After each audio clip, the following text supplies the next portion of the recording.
In today's video, I'm going to teach you how to edit permissions in PowerPoint.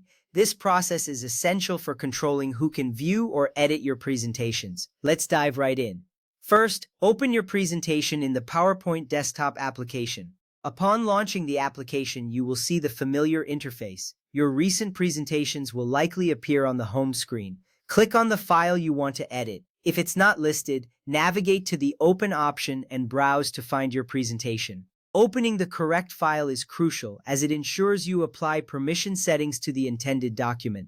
This sets the stage for the changes you're about to make. Next, click File in the top left corner. This action will take you to a new menu where various options related to your presentation are available. Here you can manage settings, save your work, and much more. Clicking File is an important step because it opens the gateway to additional features, including permission settings. You will feel a sense of control as you access the options that will help you secure your presentation.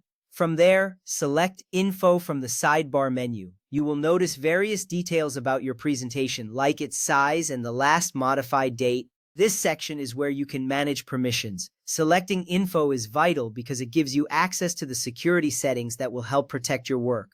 You are now one step closer to customizing how others can interact with your presentation. Now click the Protect Presentation button. This button will lead you to several options for managing permissions. You may notice that it's highlighted or stands out against the other options. This is a key point in the process as it allows you to set the level of access you want to provide. You will feel empowered knowing you are taking steps to safeguard your content.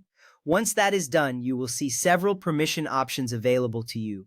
These include various levels of access, each designed for different scenarios. Understanding these options is important because it allows you to choose the best level of protection for your needs. Each choice serves a unique purpose in controlling how others can interact with your work. Always open read-only request that viewers read the file without making changes. This option is perfect for presentations that you want to share but not edit. While viewers can still choose to bypass this setting, it serves as a reminder that changes are not permitted. This little step saves you a lot of time later by preventing unwanted edits and keeping your original content intact. Next, you have the option to encrypt with password. This locks the entire file, requiring anyone trying to open it to input your password. This is a powerful security measure, ensuring that only those with the correct password can access your presentation. It's crucial for sensitive information and adds a strong layer of protection against unauthorized access. Now, let's discuss Restrict Access, available on enterprise or work accounts. This option allows you to explicitly grant, read, or change access to specific people via their corporate email logins. This feature blocks them from copying, pasting, or printing your slides, which is vital for protecting your intellectual property. Knowing who can access your work and how is important for maintaining control over your content. After selecting one of these options, follow the prompts depending on the option chosen to limit changes. The application will guide you through the necessary steps to finalize your permission settings. This ensures that your changes are saved and correctly applied. You can feel confident that your presentation is now secured according to your specifications.